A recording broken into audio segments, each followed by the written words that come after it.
Dewasa rohani adalah hasil dari proses pertumbuhan rohani yang harus dialami oleh semua orang kudus di segala zaman. Di segala zaman loh. Bukan cuma orang kudus yang hidup menjelang kedatangan Tuhan, tetapi orang kudus di awal zaman kekristenan pun harus hidup bertumbuh dalam kedewasaan rohani ini. Tidak secara khusus ditujukan untuk orang-orang yang hidup di zaman ini, di zaman di mana Tuhan mau datang. Dengan demikian, apakah ini dapat dianggap sebagai syarat pengangkatan? Hai, salam. Terima kasih sudah mengklik video ini. Terima kasih juga bagi Anda yang sudah subscribe. Bagi Anda yang belum subscribe, silakan subscribe terlebih dahulu. Dengan melakukan subscribe, Anda telah memberkati saya. Saya berkati Anda dengan berbagi pengertian firman Allah. Anda memberkati saya dengan subscribe Anda. Dengan demikian kita telah saling memberkati. Haleluya. Saya masih akan berbagi pengertian firman Allah seputar akhir zaman. Dan yang kita akan bahas kali ini adalah syarat pengangkatan. Interpretasi atau hakiki. Ya, sesuatu yang dipertanyakan. Apakah benar ada syarat pengangkatan itu dalam Alkitab? Kurang lebih itulah yang kita akan bahas pada video ini. Di video ini saya tidak menggurui, saya hanya berbagi apa yang saya mengerti, dan semoga apa yang saya bagikan ini menginspirasi dan memberkati Anda. Oke, tanpa basa-basi lagi, kita akan segera mulai.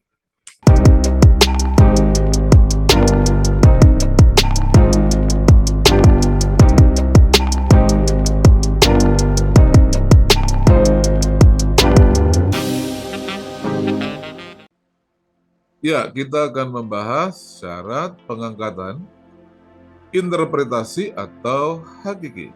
Kita akan mencari tahu syarat pengangkatan itu apakah tafsir semata, yaitu interpretasi dari yang mengajarkan, atau memang sesuatu yang hakiki dan benar-benar disyaratkan dalam Alkitab. Kita akan mencari tahu.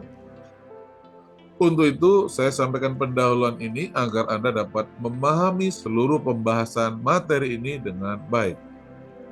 Ya. Sehubungan dengan pengajaran syarat pengangkatan, ada dua hal yang saya temukan. Pertama, ada yang mengajarkan. Ini adalah pihak yang yakin ada syaratnya. Kedua, ada yang mempertanyakan. Ini adalah pihak yang tidak paham kalau ada syaratnya. Sebagai bagian dari yang mempertanyakan, yaitu saya mencoba mempelajari apakah ajaran syarat pengangkatan itu secara eksplisit disyaratkan dalam Alkitab atau hanya interpretasi semata atau tafsir semata.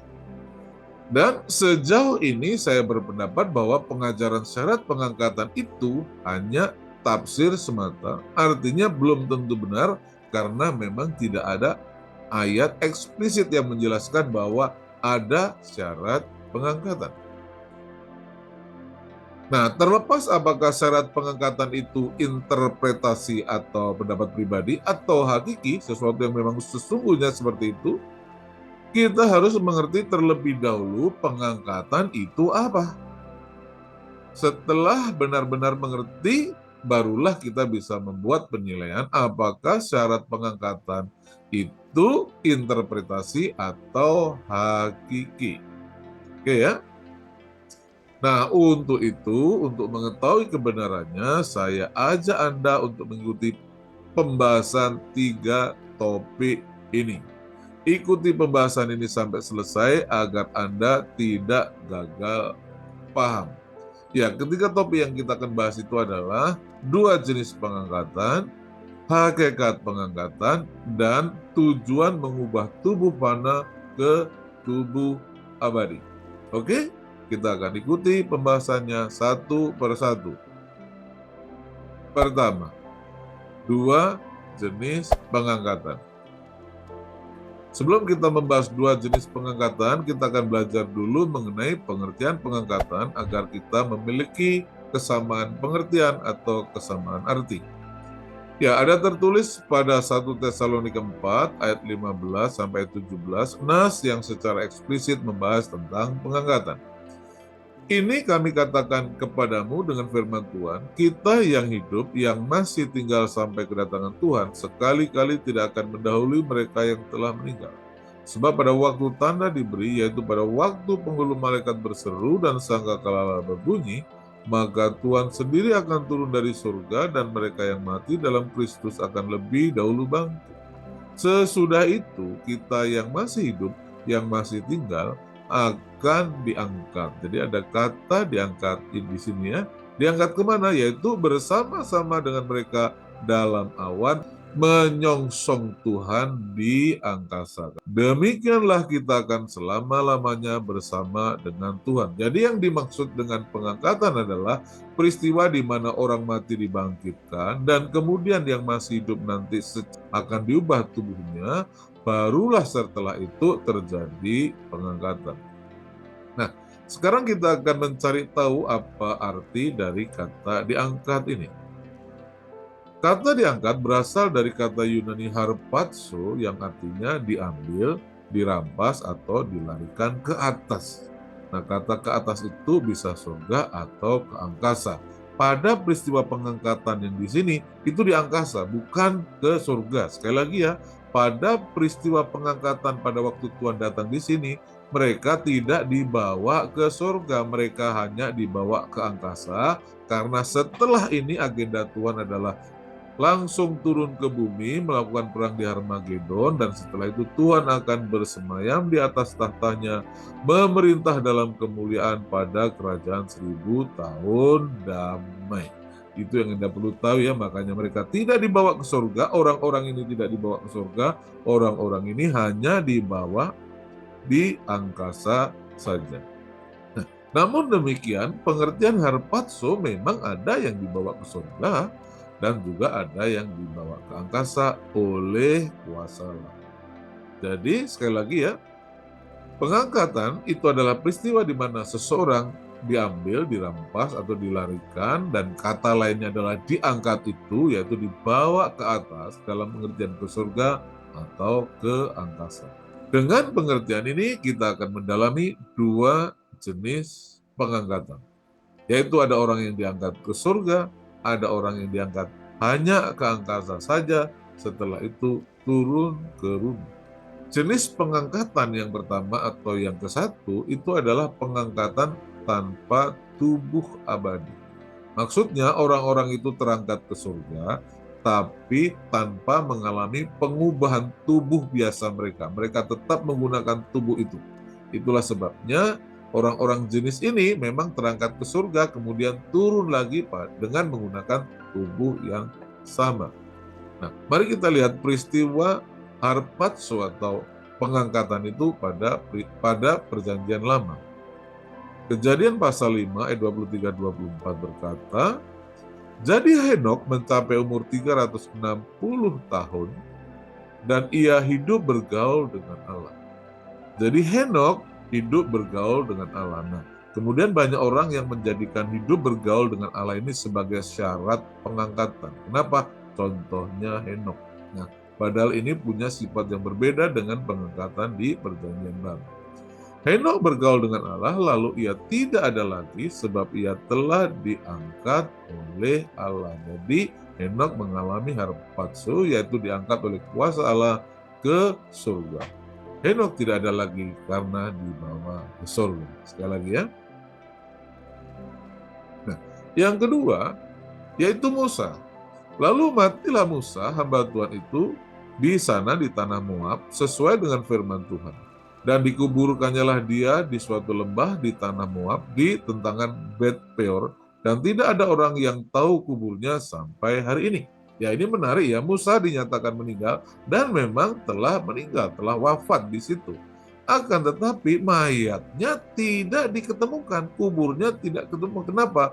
Karena ada masalah dengan mayat Musa ini. Kita baca di Yudas pasal 1 ayat 9. Tetapi penghulu malaikat Mikael ketika dalam suatu perselisihan bertengkar dengan iblis mengenai mayat Musa, tidak berani menghakimi iblis itu dengan kata-kata hujatan, tetapi berkata, kiranya Tuhan menghardik engkau.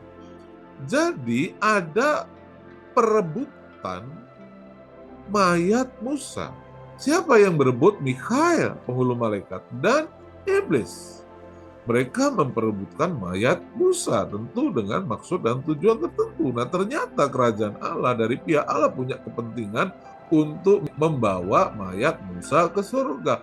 Tentu saja pihak kerajaan Allah yang menang dan Mikhail berhasil membawa mayat Musa ke surga. Dan itu artinya apa? Artinya harpazo, yaitu mayat Musa diangkat, dibawa ke surga. Jadi jelas ya, meskipun Musa mati, tapi tubuhnya mengalami harpazo. Kenapa? Karena mau dipakai lagi.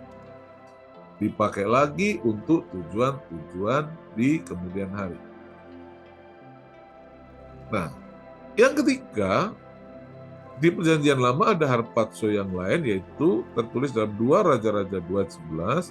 Sedang mereka berjalan terus sambil berkata-kata, tiba-tiba datanglah kereta berapi dengan kuda berapi memisahkan keduanya, lalu naiklah Elia ke surga dalam angin badai. Ya, ketika Elia dan Elisa sedang berbicara, datanglah kereta berapi, kereta kuda berapi, datang memisahkan mereka karena Elia diangkat ke surga. Dengan kata lain, Elia mengalami harpazo. Elia diambil, dirampas, dibawa naik ke surga. Jadi, mereka ini, Henokh, Musa, dan Elia, tokoh-tokoh luar biasa di perjanjian lama ini, mereka pernah mengalami harpazo. Ya, kita akan bahas jenis pertama tanpa tubuh abadi pada perjanjian baru. Ya, yang pertama ada Rasul Paulus. Rasul Paulus menceritakan dirinya sendiri, pengalaman pribadinya waktu diangkat ke surga pada 2 Korintus 12 ayat 2-4. Sebagai berikut. Aku tahu tentang seorang Kristen 14 tahun yang lampau, entah dalam tubuh aku tidak tahu, entah di luar tubuh aku tidak tahu. Allah yang mengetahuinya. Orang itu tiba-tiba diangkat. Nah, ini menggunakan kata harpazo ke tingkat yang ketiga dari surga. Jadi harpazo itu dibawa ke surga ya. Aku juga tahu tentang orang itu. Entah dalam tubuh, entah di luar tubuh, aku tidak tahu. Allah yang mengetahuinya. Ia tiba-tiba diangkat ke Firdaus dan ia mendengar kata-kata yang tak terkatakan, yang tidak boleh diucapkan. Jadi Rasul Paulus dalam kondisi tanpa menggunakan tubuh kemuliaan, maksud saya tanpa mengalami tubuh abadi karena memang belum mengalami pengubahan tubuh itu, minimal tak tercatat dalam Alkitab, ia mengalami harpazo, naik ke surga, dan namun kemudian turun lagi. Dan masih hidup sebagai manusia yang bertubuh biasa seperti kita ini. Nah, yang kedua ada Wahyu pasal 4 ayat 1-2, ini adalah Rasul Yohanes. Dikatakan dalam ayat ini, kemudian daripada itu aku melihat, sesungguhnya sebuah pintu terbuka di surga, dan suara yang dahulu telah kudengar berkata kepadaku seperti bunyi sangkakala, katanya, naiklah kemari. Jadi Rasul Yohanes diperintahkan untuk naik ke surga. Dan aku akan menunjukkan kepadamu apa yang harus terjadi sesudah ini. Jadi Rasul Yohanes diundang untuk naik ke surga. Lantas apa yang terjadi? Segera aku dikuasai oleh Roh. Artinya apa? Yohanes diundang untuk naik ke surga, dan kemudian Roh Kudus, kuasa Roh Allah itulah yang membuat Yohanes terangkat ke surga. Itulah sebabnya ayat selanjutnya mengatakan, dan lihatlah sebuah takhta terdiri di surga. Artinya Yohanes sekarang sudah berada di surga. Dari bumi diperintahkan naik ke surga, dan kuasa Roh yang mengangkat dia sampai ke sana. Artinya apa? Rasul Yohanes mengalami harpazo seperti Rasul Paulus. Nah, jadi baik di perjanjian lama maupun di perjanjian baru ada tokoh-tokoh luar biasa.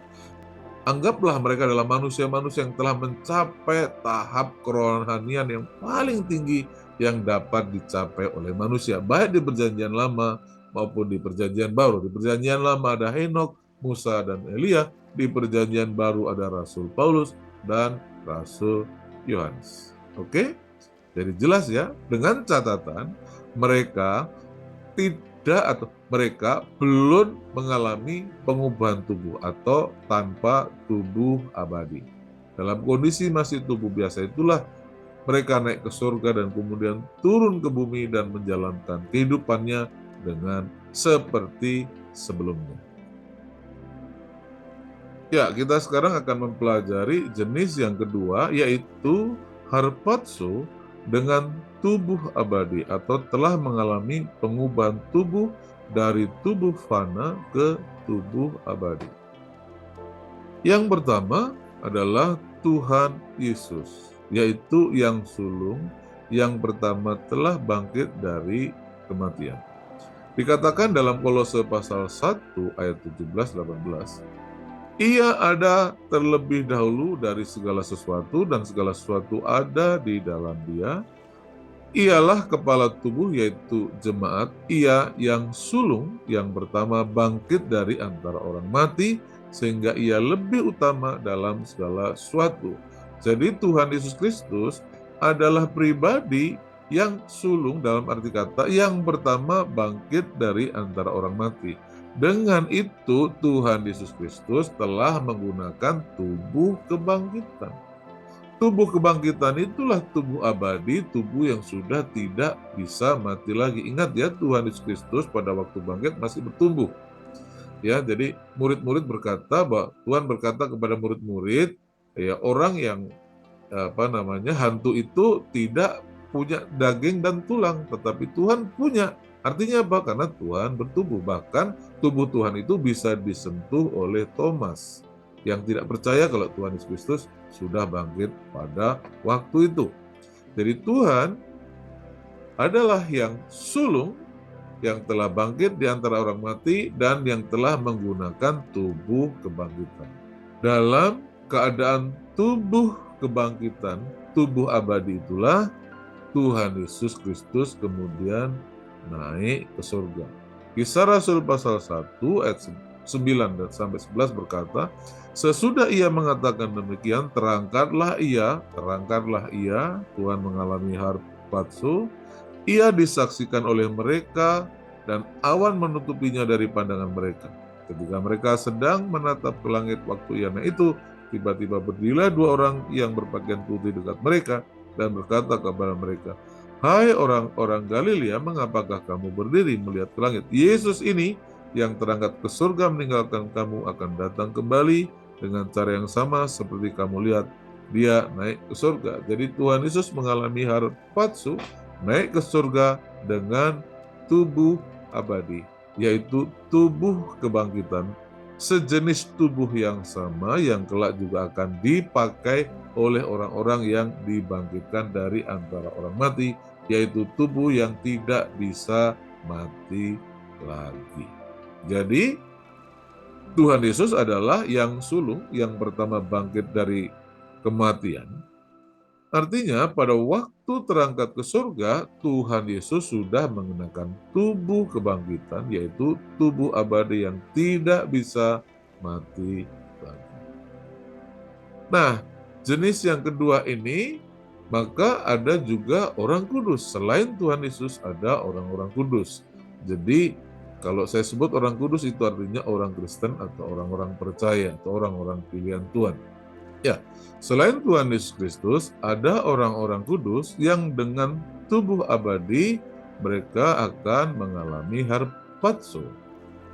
Namun, kalau Tuhan diangkat ke surga, orang-orang kudus ini hanya diangkat ke angkasa. 1 Tesalonika 4 ayat 16-17 berkata, sebab pada waktu tanda diberi, yaitu pada waktu penghulu malaikat berseru dan sangkakala berbunyi, maka Tuhan sendiri akan turun dari surga dan mereka yang mati dalam Kristus akan lebih dahulu bangkit. Sesudah itu kita yang hidup, yang masih tinggal, akan diangkat bersama-sama dengan mereka dalam awan menyongsong Tuhan di angkasa. Jadi orang-orang kudus, orang-orang percaya yang masih hidup pada waktu Tuhan datang bersama dengan orang yang sudah tubuh kebangkitan akan diangkat, akan mengalami harpazo ke angkasa. Hanya saja sebelum mengalami pengangkatan, khususnya yang masih pakai tubuh jasmani harus mengalami diubahkan dulu. Sesungguhnya aku mengatakan kepadamu suatu rahasia, kita tidak akan mati semuanya, tetapi kita semuanya akan diubah dalam sekejap mata pada waktu bunyi nafiri yang terakhir. Nafiri itu sangkakala ya, pada bahasa aslinya sama. Sebab nafiri akan berbunyi dan orang-orang mati akan dibangkitkan dalam keadaan yang tidak dapat binasa. Jadi orang mati itu begitu bangkit mereka langsung menggunakan tubuh abadi yang tidak bisa mati lagi. Dan kita semua akan diubah. Nah, kita yang masih hidup akan diubah dengan apa? Dengan tubuh abadi sama seperti orang yang bangkit dari antara orang mati itu. Nah, dalam keadaan sudah menggunakan tubuh abadi yang tidak bisa mati inilah kita kedua belah pihak, yaitu baik yang diubah maupun yang dibangkitkan akan diangkat bersama-sama menyongsong Tuhan di angkasa. Jadi, orang-orang yang mati dalam Tuhan akan dibangkitkan terlebih dahulu dan langsung mengenakan tubuh abadi seperti Tuhan Yesus. Lalu orang-orang kudus yang masih hidup, tubuhnya akan diubah, dalam arti kata diganti dengan tubuh abadi dalam sekejap. Setelah itu mereka semua akan diangkat atau diharpazo ke angkasa, bukan ke surga ya, tapi ke angkasa saja untuk menyongsong Tuhan. Sebab setelah ini mereka akan langsung turun ke bumi untuk mengambil alih pemerintahan atas dunia. Oke? Nah, agar Anda tidak bingung, kita rekapitulasi dulu supaya Anda tidak kehilangan intisari pembahasan kita. Jadi kita telah membahas dua jenis pengangkatan. Yang pertama, pengangkatan tanpa tubuh abadi. Pengangkatan atau harpazo tanpa tubuh abadi adalah pengangkatan ke surga yang dialami oleh sedikit orang dengan kualitas rohani yang luar biasa, seperti bergaul dengan Allah, kudus dan saleh ya, yang dialami oleh orang-orang tertentu seperti Henokh, Musa, dan Elia. Mereka ini terangkat ke surga tanpa tubuh abadi. Nah, yang kedua, pengangkatan dengan tubuh abadi. Pengangkatan atau harpazo dengan tubuh abadi adalah pengangkatan ke angkasa, bukan ke surga, yang dialami oleh semua orang kudus yang bertahan dalam iman pada masa kesusahan besar sampai Yesus datang kembali. Jadi ada dua perbedaan ya. Yang di sini dibawa ke surga, yang di sini tidak ke surga. Ini hanya menyongsong Tuhan di angkasa. Setelah itu bersama dengan Tuhan turun mengambil alih pemerintahan atas dunia. Ingat, semua ini terjadi setelah kesusahan, setelah masa kesusahan besar, pada sangkakala terakhir. Di sangkakala terakhir itulah Tuhan datang untuk mengambil alih pemerintahan atas dunia. Dari keterangan di atas terlihat dengan jelas bahwa pengangkatan sebelum dan sesudah kedatangan Tuhan Yesus itu dua jenis pengangkatan yang berbeda. Oleh karena itu, syarat dan ketentuan jika ada tentu berbeda pula. Jadi ini tidak sama ya. Ini sifatnya massal. Ini hanya 1, 2, 3 orang aja dan tidak semua orang bisa mencapai level ini. Kalau ini semua orang kudus pasti mengalami pengangkatan atau mengalami pengubahan tubuh tanpa terkecuali. Kalau ada orang Kristen yang tidak terangkat, kalau ada orang Kristen tidak mengalami pengubahan tubuh, karena mereka adalah orang Kristen yang murtad, dalam arti kata menyangkal imannya karena tidak tabah, tidak kuat menghadapi masa kesusahan besar. Oke, kita lanjutkan yang selanjutnya. Kita bahas bagian yang kedua, hakikat pengangkatan atau rapture. Ya, kita kembali baca 1 Tesalonika 4 ayat 15 sampai 17. Ini kami katakan kepadamu dengan firman Tuhan, kita yang hidup yang masih tinggal sampai kedatangan Tuhan, sekali-kali tidak akan mendahului mereka yang telah mati. Sebab pada waktu tanda diberi, yaitu pada waktu penghulu malaikat berseru dan sangkakala berbunyi, maka Tuhan sendiri akan turun dari surga dan mereka yang mati. Nah, jadi ada yang mati ya. Dalam Kristus akan lebih dahulu bangkit. Jadi orang yang mati pada waktu Tuhan datang akan dibangkitkan. Sesudah itu kita yang masih hidup, yang masih tinggal akan diangkat bersama-sama dengan mereka. Bersama siapa? Bersama-sama dengan orang mati yang telah dibangkitkan dalam tubuh abadi itu. akan diangkat bersama-sama dengan mereka dalam awan menyongsong Tuhan di angkasa. Demikianlah kita akan selama-lamanya bersama dengan Tuhan. Ingat, yang kita sedang cari tahu adalah hakikat dari pengangkatan. Sebetulnya pengangkatan itu apa sih? Sampai di sini berdasarkan ayat nas tentang pengangkatan ini, kita baru mengetahui peristiwa pengangkatan, tapi kita masih belum mengerti apa sebetulnya hakikat. Ya, hakikat itu esensi atau hal yang paling mendasar mengenai pengangkatan. Yang kalau bukan itu artinya tidak. Itu arti hakikat. Nah, kita temukan 1 Korintus 15 ayat 51 sampai 53. Sesungguhnya aku menyatakan kepadamu suatu rahasia, kita tidak akan mati semuanya, tetapi kita semuanya akan diubah. Nah, ini kita mulai ketemu nih. Jadi, sebetulnya apa sih pengangkatan itu? Pengangkatan adalah suatu peristiwa di mana kita akan diubah dalam sekejap mata pada waktu bunyi nafiri yang terakhir. Sebab nafiri akan berbunyi dan orang-orang mati akan dibangkitkan. Jadi yang mati dibangkitkan, yang hidup akan diubah. Tadi kalau di sini hanya dijelaskan diangkat saja tanpa ada peristiwa apa yang terjadi pada orang-orang yang masih hidup ini. Ternyata di ayat ini dijelaskan bahwa yang masih hidup akan diubah, yang mati akan dibangkitkan dalam keadaan yang tidak dapat binasa. Artinya, baik yang mati maupun yang hidup akan menggunakan tubuh abadi yang Tuhan lakukan dalam sekejap mata saja pada nafiri yang terakhir pada saat Tuhan Yesus Kristus datang yang kedua kali itu. Jadi apa hakikat dari pengangkatan?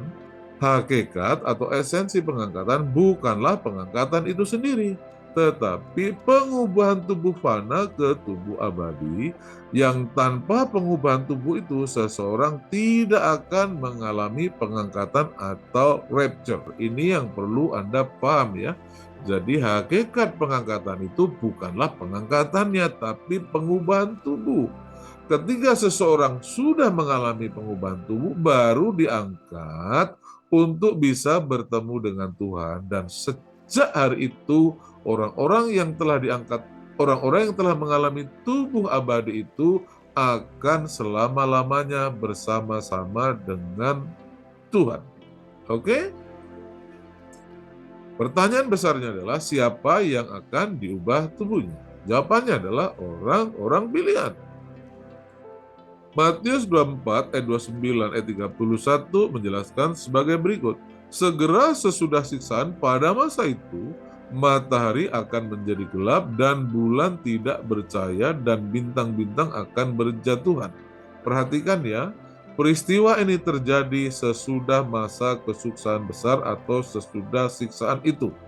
Sesudah masa kesusahan besar dan siksaan itu akan terjadi tanda zaman, yaitu matahari akan menjadi gelap dan bulan tidak bercahaya dan bintang-bintang akan berguguran. Masa kesusahan besar itu di meterai 5, matahari menjadi gelap dan bulan tidak bercahaya itu di meterai 6, Tuhan datang di meterai ke-7. Jadi ini tiga meterai tercatat dalam satu nas. Nah, perhatikan ya. Matahari akan menjadi gelap dan bulan tidak bercahaya dan bintang-bintang akan berjatuhan di langit dan kuasa-kuasa langit akan goncang. Pada waktu itu, setelah dua peristiwa itu akan tampak tanda anak manusia yaitu Tuhan Yesus Kristus di langit. Jadi Tuhan sudah tampak, sudah terlihat di langit dan semua bangsa di bumi akan meratap dan mereka akan melihat anak manusia itu datang di atas awan-awan di langit dengan segala kekuasaan dan kemuliaannya. Dan ia akan menyuruh keluar malaikatnya dengan meniup sangkakala yang dahsyat bunyinya, dan mereka akan mengumpulkan orang-orang pilihannya dari keempat penjuru bumi. Jadi, sesudah masa kesusahan besar itu, orang-orang kudus, orang-orang pilihan Tuhan masih ada di bumi semua, masih ada di keempat penjuru bumi. Setelah tanda zaman muncul, yaitu kegoncangan benda-benda di langit, matahari menjadi gelap dan bulan tidak bercahaya, dan kemudian Tuhan tampak di langit, maka Tuhan akan memerintahkan untuk mengumpulkan orang-orang pilihannya. Inilah peristiwa Harpazo. Inilah peristiwa pengangkatan itu di mana Tuhan mengumpulkan orang-orang pilihannya. Bagaimana Tuhan mengumpulkan orang-orang pilihannya? Yang mati dibangkitkan, yang hidup tubuhnya diubah dalam sekejap mata, lalu mereka semuanya dibawa, diangkat, menyongsong Tuhan di langit. Jadi siapa yang diangkat? Jadi siapa yang tubuhnya diubah oleh Tuhan? Yaitu orang-orang pilihan. Tidak pernah disebutkan Kristen kanak-kanak, tidak pernah disebutkan Kristen yang tidak dewasa, tidak ada. Kenapa? Karena semua orang Kristen yang melewati masa kesusahan besar adalah orang-orang Kristen yang imannya sudah teruji dan tidak menyayangkan nyawanya. Karena itulah mereka diubah oleh Tuhan dengan menggunakan tubuh abadi yang tidak bisa mati lagi.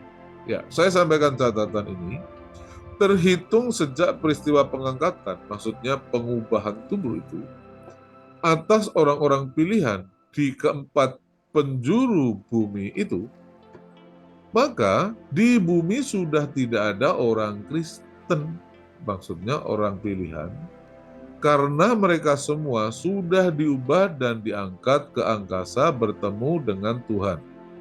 Kalau ada yang tertinggal, itu adalah Kristen murtad, yaitu Kristen yang menyangkal nama Tuhan karena tidak tabah pada waktu mengalami penderitaan atau penganiayaan besar yang belum pernah terjadi itu. Itulah sebabnya pengangkatan itu atau pengubahan tubuh itu terjadi secara massal atas semua orang pilihannya. Siapa itu orang-orang pilihannya? Orang-orang yang berhasil mempertahankan iman dan lolos melewati masa kesusahan besar itu. Dan sejak saat itu sudah tidak ada lagi orang dengan status Kristen tertinggal. Sekali lagi ya, tidak ada status Kristen tertinggal di situ. Tidak ada orang Kristen, tidak ada orang kudus. Yang ada adalah manusia dari bangsa-bangsa lain yang bukan bagian dari anak-anak Tuhan atau orang-orang kudus atau orang-orang percaya. Anak Tuhan, orang kudus, orang percaya sudah mengalami pengubahan tubuh dan telah berkumpul dengan Tuhan di angkasa. Itu sesuatu yang perlu diketahui dengan baik. Oke? Nah, untuk itu saya ingin sampaikan ilustrasi dari hakikat pengangkatan tadi ya. Jadi supaya Anda dapat gambaran bahwa hakikat pengangkatan itu adalah pengubahan, bukan pengangkatannya itu sendiri. Coba perhatikan ilustrasi ini. Nah, begitu Mikhail penghulu malaikat berseru dan sangkakala terakhir yaitu sangkakala ketujuh berbunyi, maka Alkitab berkata Tuhan sendiri akan turun. Maksudnya bukan sendirian, Tuhan sendiri yang akan turun ke bumi disertai dengan para malaikat-malaikatnya. Setelah Tuhan turun, maka orang-orang yang mati akan dibangkitkan, ya akan ada kebangkitan, tapi kita nggak bahas yang kebangkitan itu gambarnya. Akan ada kebangkitan orang mati, orang-orang bangkit menggunakan tubuh kemuliaan. Dan setelah ada kebangkitan, dalam sekejap mata, orang-orang yang masih tinggal, yang masih hidup ini akan diubah. Nah, siapa yang diubah? Orang-orang pilihan. Yang bukan orang pilihan, apalagi Kristen murtad. Kristen yang menyangkal nama Tuhan. Sudah jelas calon penghuni neraka ini tidak bakal diubah. Ini sudah menjadi bagian dari orang-orang terkutuk yang tidak diberkati Tuhan. Sedangkan anak-anak Tuhan, orang kudus, orang percaya, orang Kristen, sudah tubuhnya diubah dalam sekejap mata. Setelah tubuhnya diubah, barulah terjadi pengangkatan. Nah, jadi yang perlu diperhatikan bahwa tanpa pengubahan itu tidak ada pengangkatan. Makanya esensi dari pengangkatan itu pengubahan.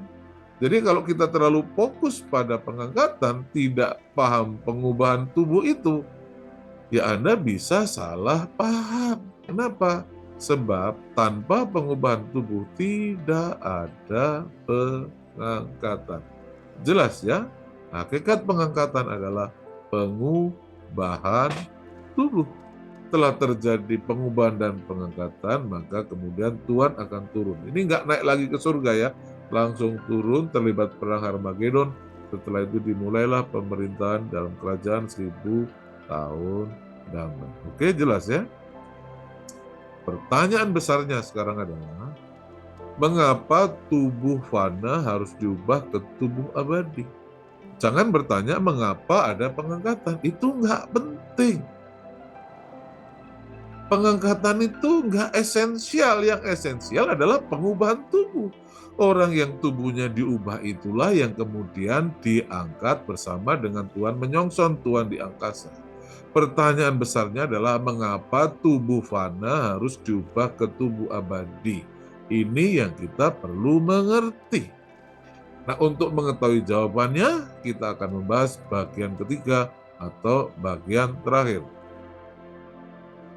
Bagian ketiga, tujuan mengubah tubuh fana ke tubuh abadi. Ketika Anda mengetahui tujuan mengubah tubuh fana ke tubuh kekal, dan Anda juga telah mengetahui hakikat dari pengangkatan, Anda akan bisa membuat penilaian apakah syarat pengangkatan itu interpretasi atau hakiki. Anda akan bisa membuat penilaian sendiri. Nah, saya sampaikan catatan sebelum membahas itu, karena hakikat pengangkatan adalah mengubah tubuh fana ke tubuh abadi, di mana tanpa pengubahan tubuh itu tidak akan ada pengangkatan, maka yang perlu kita dalami dan pahami bukanlah pengangkatannya, tetapi pengubahan, yaitu pengubahan tubuh tadi. Untuk itu, kita akan mempelajari apa tujuan Tuhan mengubah tubuh fana ke tubuh abadi. Ya, nomor satu tujuannya adalah untuk menggenapkan nubuatan. Sebagaimana ada tertulis di 1 Korintus 15 ayat 54 sampai dengan ayat 57, dan sesudah yang dapat binasa ini mengenakan yang tidak dapat binasa, dan yang dapat mati ini mengenakan yang tidak dapat mati, maksudnya tubuh manusia yang lama diganti dengan tubuh yang baru, tubuh yang tidak bisa mati, maka genaplah firman Tuhan yang tertulis, maut telah ditelan dalam kemenangannya. Jadi kalau pengubahan tubuh yang mendahului pengangkatan itu sudah terjadi, maka genaplah nas ini, maut telah ditelan dalam kemenangannya. Jadi Anda jangan khotbah sembrono, masih hidup, masih pakai tubuh daging biasa, berani berkata maut telah ditelan. Belum. Anda baru boleh bilang maut telah ditelan kalau telah terjadi pengubahan tubuh dari tubuh fana ke tubuh abadi. Sebelum itu Anda berani berkata seperti itu, Anda takabur, bro. Oke, kita lanjutkan ya.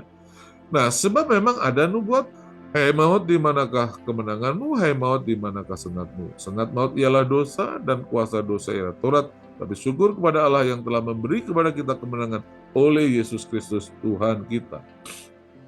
Jadi pada waktu kita membaca genaplah firman Tuhan yang tertulis maut telah ditelan dalam kemenangannya, itu artinya ada nubuat di perjanjian lama mengenai hal ini. Dan inilah nubuatannya, yaitu bersumber dari Yesaya 25 ayat 8 sampai ayat 9. Dikatakan, ia akan meniadakan maut untuk seterusnya. Jadi rupanya sudah ada nubuatan. Nubuatan ini adalah janji Tuhan, bagian dari menyelamatkan umatnya. Dikatakan, ia akan meniadakan maut untuk seterusnya. Dan Tuhan Allah akan menghapus air mata daripada segala muka. Dan aib umatnya akan dijauhkannya dari seluruh bumi, sebab Tuhan telah mengatakannya. Pada waktu itu orang akan berkata, pada waktu mana? Pada waktu Tuhan datang dan terjadi pengubahan tubuh. Sesungguhnya inilah Allah kita, yaitu pada waktu Yesus datang. yang kita nanti-nantikan. Ya, pada waktu Tuhan datang. Supaya kita diselamatkan. Jadi, mengubah tubuh fana ke tubuh abadi untuk meniadakan maut seterusnya adalah bagian dari upaya Allah kita menyelamatkan umatnya. Inilah Tuhan yang kita nanti-nantikan. Marilah kita bersorak-sorak dan bersukacita oleh karena keselamatan yang diadakannya. Jadi dari ayat ini jelas bahwa mengubah tubuh fana ke tubuh abadi yang kemudian dilanjutkan dengan pengangkatan itu adalah penggenapan nubuat. Nubuat yang mana? Yaitu nubuat di mana Allah berencana menyelamatkan umatnya dari kematian abadi. Supaya maut atau kematian itu ditiadakan. Dan dengan tubuh fana diganti dengan tubuh abadi, maka sejak saat itu manusia sudah diselamatkan dari kematian dan tidak bisa mati lagi sampai selama-lamanya. Jadi Anda perlu tahu, inilah tujuan Tuhan mengubah tubuh fana ke tubuh yang abadi untuk menggenapkan nubuatan. Nubuatan apa? Nubuatan menyelamatkan umatnya dari kematian fisik atau kematian jasmani, sehingga umatnya tidak mati lagi sampai selama-lamanya. Nah, apakah dengan ini Anda melihat bahwa pengubahan tubuh yang kemudian dilanjutkan pengangkatan itu mengandung syarat? Tidak. Asal seseorang adalah umat Allah, maka umat Allah itulah yang akan menerima tubuh abadi. Karena ini adalah anugerah pemberian bagi umatnya. Bagi orang-orang yang sudah diselamatkan oleh berita Injil keselamatan, yang mana keselamatan itu diberikan secara gratis sebagai anugerah pemberian terbesar dari Allah Bapa kepada seisi manusia, khususnya kepada orang yang percaya kepada Tuhan Yesus Kristus lewat pemberitaan Injil. Oleh sebab itulah umatnya dianugerahi tubuh abadi supaya mereka tidak mati lagi. Jadi yang mendapat tubuh abadi itu adalah orang-orang yang memang sudah menjadi umat Allah, bukan orang-orang luar. Oke? Jadi pengubahan tubuh fana ke tubuh abadi adalah penggenapan nubuatan tentang rencana Allah Bapa yang akan meniadakan maut, maksudnya kematian tubuh fana, agar umatnya, yaitu orang-orang kudus, tidak bisa mati lagi atau diselamatkan dari kematian untuk selama-lamanya. Oke, jelas ya? Nah, sekarang kita lihat tujuan yang kedua, yaitu agar dapat hidup bersama dengan Tuhan. Nah, sesudah itu, kita yang masih hidup, yang masih tinggal akan diangkat bersama-sama mereka dalam awan menyongsong Tuhan di angkasa. Perhatikan ini, demikianlah kita akan selama-lamanya bersama dengan Tuhan. Jadi hanya setelah tubuh orang-orang kudus, tubuh umatnya, tubuh umat Allah diubah dari tubuh fana ke dalam tubuh abadi, maka setelah itu kita baru bisa hidup selama-lamanya bersama dengan Tuhan. Tanpa pengubahan tubuh ini, manusia biasa tidak akan bisa, tidak akan mampu, tidak akan sanggup hidup bersama-sama dengan Tuhan. Dengan mengenakan tubuh abadi, yaitu tubuh yang tidak bisa binasa lagi, orang-orang kudus umat Allah akan memulai hidup bersama-sama dengan Tuhan selama-lamanya. Seseorang yang tidak mengenakan tubuh abadi tidak dapat hidup bersama dengan Tuhan selama-lamanya. Sebentar saja pasti akan hangus jika menggunakan tubuh biasa. Itulah sebabnya ada suatu pertanyaan besar. Dari sinilah kita perlu mengajukan pertanyaan besar, yaitu mengapa untuk bisa hidup bersama Tuhan harus mengenakan tubuh abadi? Inilah yang orang perlu mengerti alasan pentingnya. Mengapa untuk bisa hidup bersama dengan Tuhan, tubuh fana kita harus diubah dalam tubuh abadi. Jadi kita perlu tahu alasannya mengapa untuk bisa hidup bersama Tuhan harus mengenakan tubuh abadi. Jawabannya, karena hidup bersama Tuhan itu seperti hidup dalam perapian abadi yang panasnya seperti matahari. Itu yang Anda harus mengerti. Itulah alasan kenapa ada pengubahan tubuh. Rapture, pengangkatan, itu bukan topik besarnya.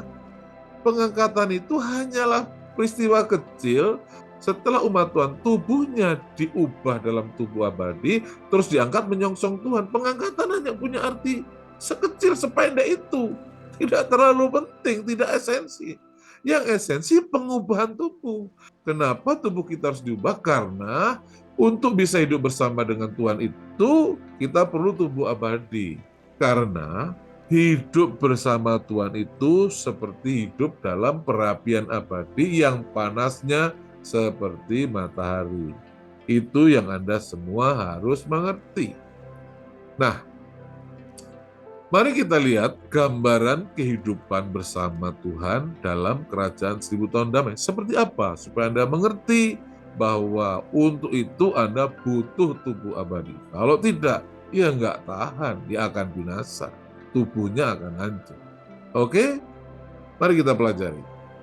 Ya, gambaran kehidupan pada kerajaan 1000 tahun damai. Yang pertama, nomor 1, Tuhan itu adalah matahari abadi. Dalam Yesaya 60 ayat 19 sampai 21 dikatakan, ingat ya, Yesaya 60 itu adalah nubuatan yang disampaikan oleh Nabi Yesaya di Perjanjian Lama mengenai kedatangan Tuhan. Kedatangan Tuhan itu digambarkan seperti terang. Ya, di ayat 1 dikatakan, bangkitlah, bangkitlah sebab terangmu datang. Tuhan berbicara melalui Nabi Yesaya kepada kota Yerusalem. Bangkitlah, menjadi teranglah sebab terangmu sudah datang. Siapa terang yang datang? Tuhan Yesus Kristus ya. Tuhan Yesus itu pada waktu datang seperti kilat memancar, ya, seperti kilat. Kilat itu apa sih? Sesuatu yang terang banget, Bapak Ibu. Begitu terang. Begitu bercahaya. Nah, dikatakan di Yesaya 60 ayat 19 sampai 21, bagimu matahari tidak lagi menjadi penerang pada siang hari dan cahaya bulan tidak lagi memberi terang pada malam hari. Tetapi Tuhan, yaitu Tuhan yang sudah datang dan berdiam di Yerusalem, tetapi Tuhan akan menjadi penerang abadi bagimu dan Allahmu akan menjadi keagunganmu. Bagimu akan ada matahari yang tidak pernah padam. Jadi Tuhan Yesus Kristus yang sudah turun, yang ada di kota Yerusalem itu digambarkan sebagai matahari yang tidak pernah terbenam, yang adalah penerang abadi. Oleh sebab itu dapat kita katakan sebagai matahari abadi, penerang abadi. Dan bulan yang tidak surut, sebab Tuhan akan menjadi penerang abadi. Jadi Tuhan itulah yang menjadi penerang abadi bagimu. Penerang yang seperti matahari loh. Yang perlu dicatat adalah sebab Tuhan akan menjadi penerang. Penerang yang cahayanya seperti matahari. Penerang yang abadi. Matahari yang abadi. Jadi pada saat Tuhan sudah turun ke bumi dan tinggal di kota Yerusalem, pada saat itu matahari sudah tidak lagi menjadi penerang. Maksudnya karena memang matahari sudah tidak bersinar lagi. Dan yang akan menjadi penerang adalah Tuhan sendiri. Nah, Nabi Yesaya menyebutnya sebagai matahari yang tidak pernah terbenam atau penerang abadi. Jadi Tuhan itu adalah matahari bagi umatnya pada masa pemerintahan 1000 tahun damai itu. Kedua, gambaran dari kehidupan di kerajaan 1000 tahun damai dikatakan begini. Manusia berdosa tidak dapat hidup bersama Tuhan. Dikatakan di Yesaya 33 ayat 14-16, ini merupakan nubuatan oleh Nabi Yesaya. Orang-orang yang berdosa terkejut di Sion. Sion itu adalah bukit yang ada di kota Yerusalem. Orang-orang berdosa terkejut di Sion. Orang-orang murtad diliputi kegentaran. Mengapa? Nah, diliputi kegentaran. Mereka berkata, Siapakah di antara kita yang dapat tinggal dalam api yang menghabiskan ini atau menghanguskan ini? Siapakah di antara kita yang dapat tinggal di perapian yang abadi ini? Nah, kenapa begitu? Karena di Sion, yaitu di kota Yerusalem, memang ada perapian abadi. Siapa yang dimaksud perapian abadi? Tuhan, penerang abadi mereka, yang tidak lain adalah matahari yang tidak pernah terbenam itu. Nah, sampai mereka berkata, siapa di antara kita yang dapat tinggal dalam api yang menghabiskan ini? Atau di perapian yang abadi ini? Nah, jawabannya adalah manusia berdosa dan orang murtad dengan tubuh fana tidak dapat hidup bersama dengan Tuhan di Sion. Maksudnya di kota Yerusalem ya. Pada waktu Tuhan sudah datang. Yang di dalamnya ada perapian abadi yang menghanguskan, yaitu Tuhan Yesus Sang Matahari yang tidak pernah padam tadi. Jadi, orang-orang biasa apalagi berdosa dan murtad tidak bisa hidup dengan Tuhan. Hangus. Karena Tuhan itu digambarkan seperti perapian yang abadi. Di ayat lain, di Ibrani dikatakan Tuhan adalah api yang menghanguskan. Oke ya. Jadi ini gambaran kedua pada kehidupan pada kerajaan 1000 tahun damai, di mana manusia tidak dapat hidup bersama dengan Tuhan, tidak dapat dekat pada radius tertentu dengan Tuhan. Kelak di 1000 tahun damai. Yang ketiga, gambaran dari kehidupan pada kerajaan 1000 tahun damai adalah hanya orang benar yang bisa hidup bersama dengan Tuhan. Nah, tadi dikatakan bahwa di Yesaya 60 ayat 20-21, pendudukmu semuanya orang benar. Jadi yang tinggal di Yerusalem itu, yang boleh tinggal di kota Yerusalem, di Sion, adalah orang-orang benar. Makanya penduduk Sion atau penduduk Yerusalem adalah orang-orang benar. Pendudukmu semuanya orang benar. Mereka memiliki negeri untuk selamanya, mereka sebagai cangkokan yang kutanam sendiri untuk memperlihatkan keagungan.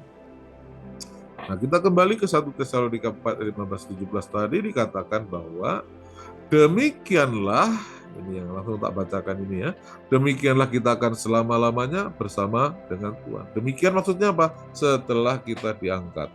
Apa maksudnya diangkat? Maksudnya diangkat itu adalah setelah kita mengalami pengubahan tubuh dari tubuh fana ke tubuh abadi. Setelah kita menggunakan tubuh abadi, barulah kita bisa hidup bersama dengan Tuhan Yesus Kristus. Jadi, hanya orang benar, yaitu orang-orang yang telah menerima pembenaran dalam Yesus, dan yang sudah mengenakan tubuh abadilah yang dapat hidup bersama dengan Tuhan selama-lamanya. Karena tubuh mereka sudah tidak bisa mati lagi. Itulah alasan mengapa tubuh manusia, tubuh orang-orang kudus itu harus diubah terlebih dahulu agar mereka dapat hidup bersama dengan Tuhan selama-lamanya. Karena Tuhan digambarkan seperti perapian yang menghanguskan, seperti matahari yang panas sekali. Kita lihat ilustrasi ini. Jadi terangnya Tuhan itu disamakan oleh Nabi Yesaya seperti terangnya matahari. Nah, seperti yang Anda tahu bahwa Ibrani pasal 12 ayat 29 berkata, sebab Allah kita adalah api, dalam pengertian matahari yang menghanguskan. Nabi Yesaya menggambarkan seperti matahari. Nah, Anda tahu bahwa matahari itu menurut catatan yang ada, pada inti matahari itu panasnya mencapai 15 juta derajat Celcius. Pada permukaannya panasnya mencapai 5.500 derajat Celcius. Nah, yang perlu kita ketahui bahwa titik lebur besi, ini titik lebur besi ya, bukan titik lebur tubuh manusia yang rentan itu ya. Titik lebur besi itu 1.538 derajat Celcius atau 2.800 Fahrenheit. Nah, besi hanya dengan 1.500 saja sudah lebur kalau berada pada kalau berada pada jarak dekat dengan matahari. Lantas, apa jadinya kalau tubuh manusia biasa, tubuh daging biasa, dekat pada panas yang suhunya mencapai 5.000 lebih ini? Ya lebur, lenyap, hangus. Itulah sebabnya kalau manusia tubuhnya tidak diubah dulu dalam tubuh kemuliaan, ia tidak akan bisa hidup bersama dengan Tuhan selama-lamanya. Tanpa mengenakan tubuh abadi, manusia akan hangus di dekat Tuhan. Itu inti sari. Oke, jelas ya? Nah, saya sampaikan kesimpulan, dengan mengetahui bahwa hakikat pengangkatan adalah pengubahan tubuh fana ke tubuh abadi dengan tujuan, satu, menyediakan maut ya, untuk melenyapkan kematian pada tubuh fana dari umatnya, yaitu orang-orang kudus yang sudah selamat, sebagai bagian dari proses keselamatan. Anda bisa lihat tadi di Yesaya 25, 8-9 tadi. Dan yang kedua, agar orang-orang kudus dapat hidup bersama dengan Tuhan yang digambarkan sebagai matahari abadi yang menghanguskan itu. Dengan mengetahui ini, maka dapat kita simpulkan bahwa pengangkatan atau pengubahan tubuh fana ke tubuh abadi itu tidak sama atau berbeda dengan peristiwa pengangkatan tokoh-tokoh besar seperti Henokh, Musa, Elia, Paulus, dan Rasul Yohanes yang luar biasa itu ke surga, di mana mereka diangkat ke surga untuk tujuan tertentu yang kemudian akan turun kembali ke bumi, kecuali Henokh ya. Nah, dan mereka semua adalah tanpa mengalami pengubahan tubuh fana ke tubuh abadi. Jadi sangat berbeda sekali. Itu artinya apa-apa yang dialami oleh Henokh, apa-apa yang dialami oleh Elia, oleh Musa, Paulus, itu bukanlah syarat pengangkatan yang mana hakikatnya adalah pengubahan tubuh ini. Ini suatu yang berbeda. Pengubahan tubuh itu adalah bagian akhir dari proses penyelamatan atas manusia. Pada waktu orang percaya Yesus, dia lahir baru, rohnya yang diperbarui, dan kemudian manusia diperintahkan untuk memperbarui jiwanya sendiri dengan belajar firman Tuhan, dengan mengisinya dengan firman Tuhan. Dan selanjutnya atas tubuh manusia, ya Tuhan juga yang menyelamatkan dengan cara mengubah tubuh fana dengan tubuh abadi. Jadi itu adalah anugerah, sama seperti keselamatan adalah sama dengan kelahiran baru adalah anugerah, maka tubuh yang baru juga adalah anugerah. Ini menurut saya. Jadi pengubahan tubuh itu pemberian anugerah atau hasil dari memenuhi persyaratan tertentu. Anda coba pikirkan ya. Pengubahan tubuh yang sudah kita bahas tadi itu pemberian anugerah sebagai bagian akhir dari proses keselamatan atau hasil dari memenuhi persyaratan tertentu. Ini ada 4 hal yang biasanya diasumsikan sebagai syarat pengangkatan, seperti lahir baru, bergaul dengan Allah, dewasa rohani, dan menjadi sempurna. Nah, tahukah Anda bahwa lahir baru itu adalah akibat langsung dari seseorang yang diselamatkan oleh pemberitaan Injil. Begitu orang mendengar Injil percaya, dia lahir baru. Dan itu merupakan pekerjaan Allah di dalam roh. Jadi yang membuat roh itu lahir baru, ya Allah Bapa sendiri yang melahirkan orang itu. Nah, pertanyaannya sekarang adalah, dapatkah hal yang seperti ini dianggap sebagai syarat pengangkatan? Yang kedua, bergaul dengan Allah.